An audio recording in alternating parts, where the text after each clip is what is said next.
खबरों की खबर में आपका स्वागत है। महाराष्ट्र की राजनीति फिर से गर्मा गई है और ये जो गर्मी आई है राजनीति के अंदर, उसकी वजह दो घटनाएं हैं, दो मीटिंग्स हैं। और ये दोनों ही मीटिंग्स जिसको आप कह सकते हैं कि बड़े बड़े लीडर्स चोरी चोरी चुपके मिल रहे हैं, अंदर खाने कुछ पक रहा है। लेकिन अब जब ये खबर बाहर आई है उससे बवाल मचा हुआ है। एक तो अघाड़ी के अंदर जो पहले से ही रस्साकसी एक दूसरे के साथ कर रहे थे, उसमें एक नया टर्न आ गया है, क्योंकि उद्धव ठाकरे ने एक बहुत ही सीक्रेट मीटिंग की है संभाजी भिड़े के साथ। इस मीटिंग का क्या असर हो रहा है अघाड़ी के ऊपर, इसको मैं एक्सप्लेन करूंगा। लेकिन दूसरी मीटिंग के बारे में भी मैं आपको बता देता हूं कि दूसरी मीटिंग हुई है महाराष्ट्र में। बीजेपी के जो प्रमुख हैं चंद्रकांत पाटिल, उनकी मुलाकात हुई है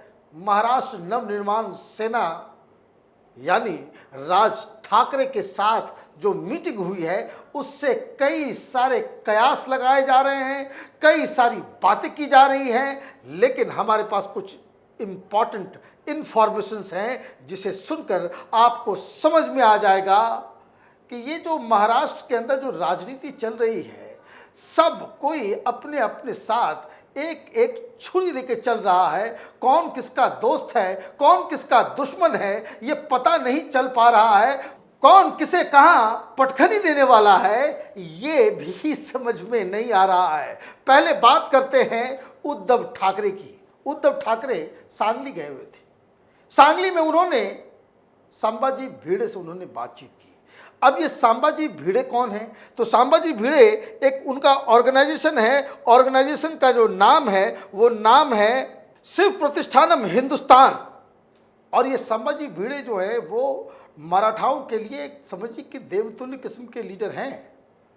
और इनके बारे में ये बताया जाता है कि सीधे इनका जो कनेक्शन है वो प्रधानमंत्री से है। और प्रधानमंत्री जब भी जाते हैं महाराष्ट्र की तरफ तो वो ज़रूर इनके पास जाकर के इनसे आशीर्वाद लेते हैं। ये रिश्ता है। कई सारे लोग कहते हैं कि संभाजी भिड़े नरेंद्र मोदी के गुरु भी हैं। और ये इतना महत्वपूर्ण व्यक्ति ये उद्धव ठाकरे से 2 घंटे के लिए बंद कमरे में मुलाकात करता है, तो इसका मतलब कुछ राजनीतिक उठापटक तो जरूर चल रही है।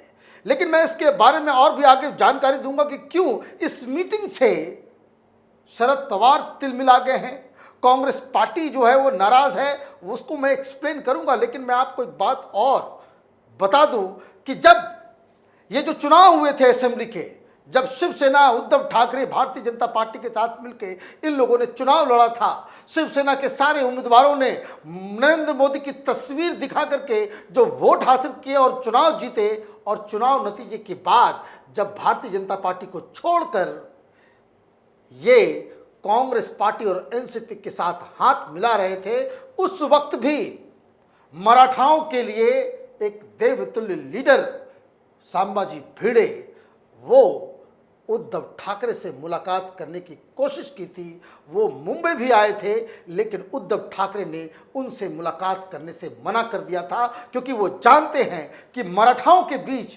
ये बहुत ही रिस्पेक्टेड फिगर हैं। और साथ ही साथ अगर वो उद्धव ठाकरे के सामने ये प्रस्ताव रख देते हैं कि भाई आपको भारतीय जनता पार्टी से रिश्ते नहीं तोड़ने हैं, तो उद्धव ठाकरे अपनी मनमानी नहीं कर पाते, वो मुख्यमंत्री नहीं बन पाते। लेकिन अब क्या व्यवस्था है, क्या मजबूरी है कि सांगली जाकर उद्धव ठाकरे संभाजी भिड़े से बाकायदा मीटिंग कर रहे हैं।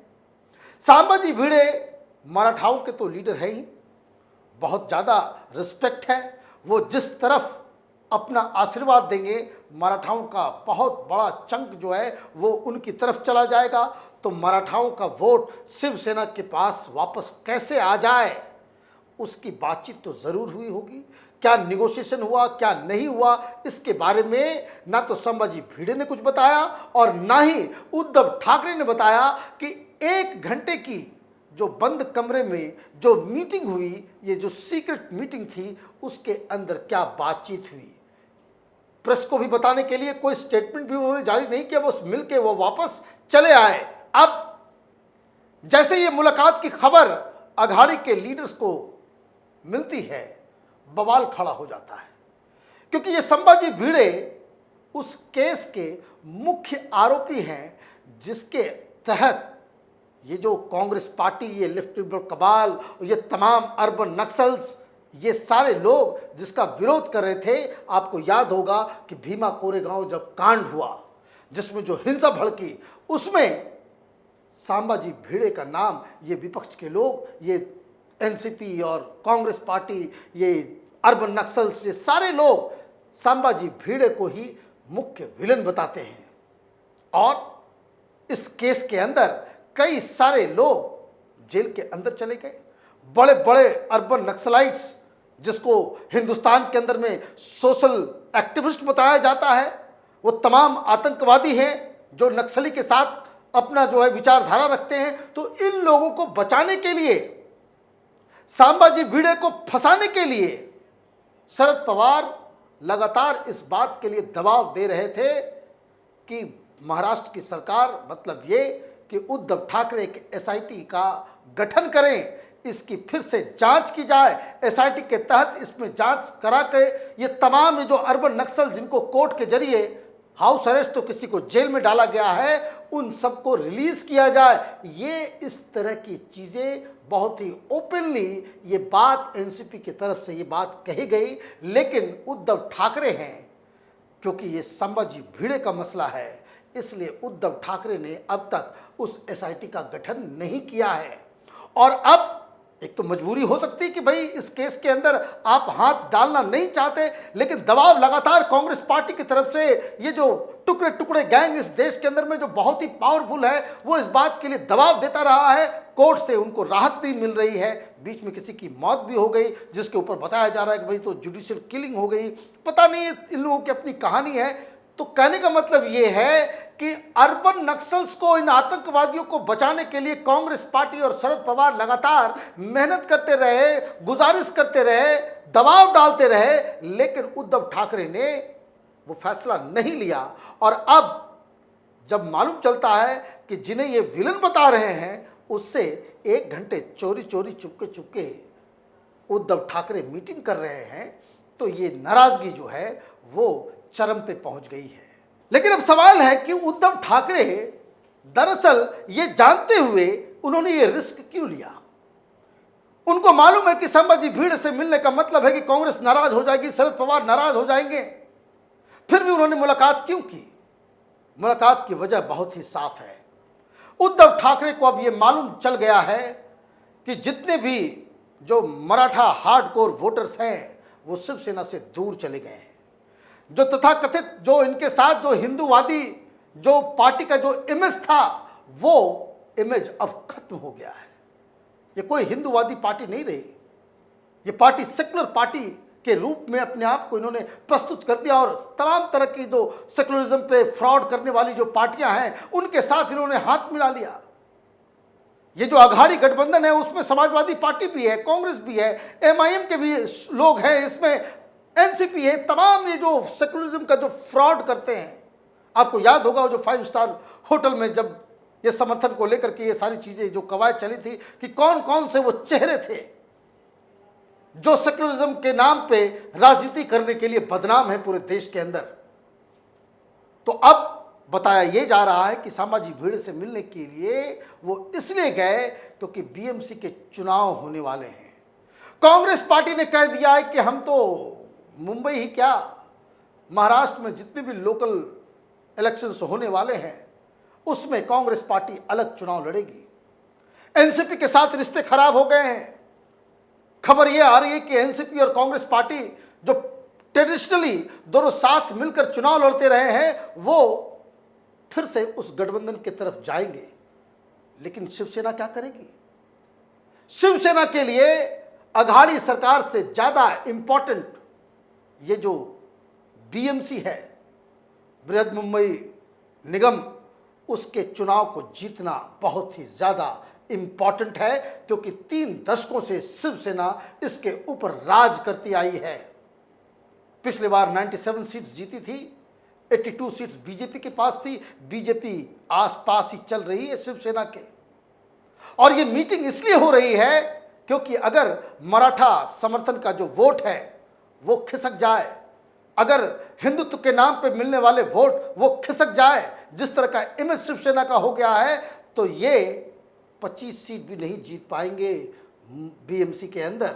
और इसीलिए अपने उस इमेज को ठीक करने के लिए कि कम से कम जो हिंदूवादी जो सबसे बड़े लीडर माने जाते हैं महाराष्ट्र के अंदर, उनसे जाकर के आशीर्वाद लिया जाए। क्या बातचीत हुई, क्या नहीं हुई, ये कोई नहीं जानता, लेकिन ये वहाँ जो मीटिंग हुई है वो उसका असर आपको समझ में आएगा जब मैं ये दूसरी मीटिंग के बारे में आपको एक्सप्लेन करूँगा। दूसरी मीटिंग भारतीय जनता पार्टी के महाराष्ट्र के जो प्रमुख है चंद्रकांत पाटिल, उन्होंने मुलाकात की महाराष्ट्र नवनिर्माण सेना के अध्यक्ष राज ठाकरे से, और ये बताया जा रहा है कि राज ठाकरे और बीजेपी के बीच में गठबंधन होने जा रहा है। तो मतलब ये कि राज ठाकरे कई सारे अभी भी, हालांकि वो शिवसेना की तरह तो मजबूत नहीं है, लेकिन अभी भी कई सारे इलाकों में मनसे का एक दबदबा है। नासिक में, औरंगाबाद में, पुणे में ये पार्टी अभी भी दबदबा वहां पर रखती है।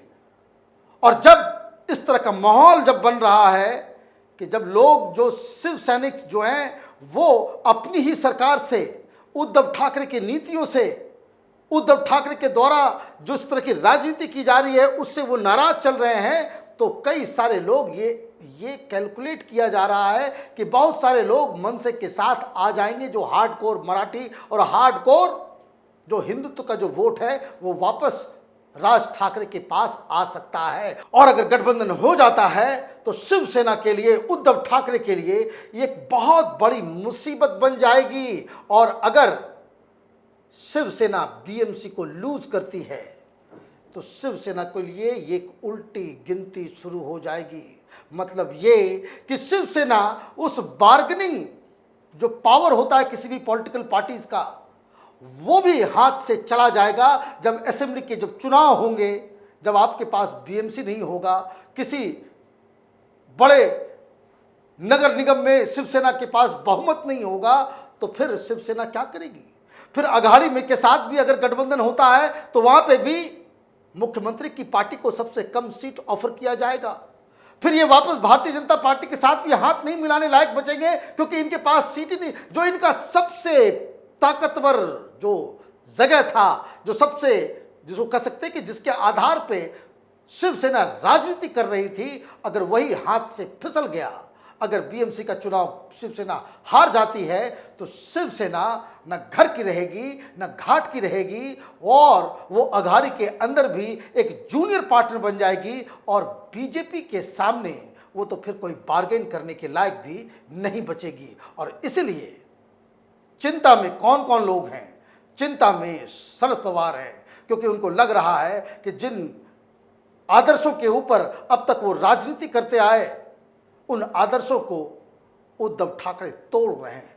राम मंदिर के समय भी बहुत सारे शिव सैनिक लीडर्स ने उल्टे पुल्टे बयान दिए थे, जिसकी वजह से अघाड़ी के अंदर बाकायदा एक उसको कह सकते तनाव आ गया था रिश्ते के अंदर। अब जिस तरीके से डेवलपमेंट्स हुए, किस तरीके से अमित शाह से मुलाकात हो रही है, मोदी जी से मुलाकात हो रही है, तरह तरह की चीज़ें हो रही है। और इस बीच ये जो कंक्रीट जिसको कह सकते हैं कि जिसकी वजह से ये सारी मुलाकातें और सारे जो गेम प्लान्स बनाए जा रहे थे, उसका अब ये खुलासा हो गया है कि एन केन प्रकारेण शिवसेना बीएमसी के चुनाव को जीतना चाहती है। अगर बीएमसी के चुनाव में हार जाती है शिवसेना, हार जाते हैं उद्धव ठाकरे, तो इनकी सारी जो राजनीतिक कैपिटल है, जो पॉलिटिकल कैपिटल है इनका, वो नष्ट हो जाएगा। हमारी नज़र महाराष्ट्र की राजनीति पे बनी हुई है। आप देखते रहिए कैपिटल टीवी। हमारे वीडियोस को लाइक कीजिए, शेयर कीजिए और हमारे चैनल को सब्सक्राइब कीजिए। धन्यवाद।